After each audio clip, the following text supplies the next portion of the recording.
CBN గారు, మీకు లంక బిందెలు ఏమైనా దొరికాయండి? జగన్ గారు ఆంధ్రాని శ్రీలంక చేశారు కదా, మరి 22,000 కోట్లకు పైగా గూగుల్ కి బెనిఫిట్స్ ఇవ్వడానికి డబ్బులు ఇవ్వండి. శ్రీలంక వెళ్లి లంక బిందెలు ఏమైనా తవ్వి తీసుకొచ్చారా?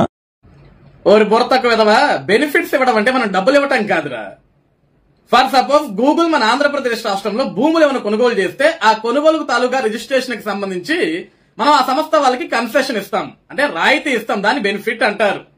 ఫర్ ఎగ్జాంపుల్, ఆ సంస్థ తాలూకా ఆ కంపెనీకి సంబంధించి ఏమైనా ఎక్విప్మెంట్ కొనుక్కున్నారనుకో, వాళ్ళకి స్టేట్ గవర్నమెంట్ తరఫున వ్యాట్ గానీ జీఎస్టీ గానీ తగ్గించేలా చూస్తాం. దాంట్లో ఒక రాయితీని ఇస్తాం, బెనిఫిట్స్ ఇస్తాం వాళ్ళకి. బెనిఫిట్స్ ఇన్ ద సెన్స్ మనం డబ్బులు ఇవ్వటం కదరా బుర్ర తక్కువేదవా. ఫర్ ఎగ్జాంపుల్, గూగుల్ సంస్థ తాలూకా వాళ్ళేమైనా మన రాష్ట్రానికి సంబంధించి పవర్ కొనుక్కుంటే, విద్యుత్ కొనుక్కుంటే, ఆ విద్యుత్కు సంబంధించి ట్యాక్స్ కూడా వాళ్ళకి మనం కన్సెషన్ ఇస్తాం. ఈ రోజు గూగుల్ సంస్థకు మనం ఇచ్చే కన్సెషన్ ఎంత? 22,000 కోట్ల రూపాయలు. కానీ అదే గూగుల్ సంస్థ అదే డేటా సెంటర్ ద్వారా ప్రతి ఏటా ఆంధ్రప్రదేశ్ రాష్ట్రానికి 10,000 కోట్ల రూపాయల లాభాన్ని తీసుకొచ్చేస్తుంది.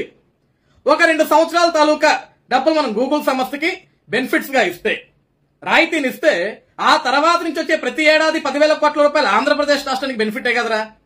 ఎట్లరా నువ్వు మళ్ళీ ఎంబీఏ డబుల్ గోల్డ్ మెడలిస్టువి? బోర్ తక్కువేదవని బోర్ తక్కువేదవా.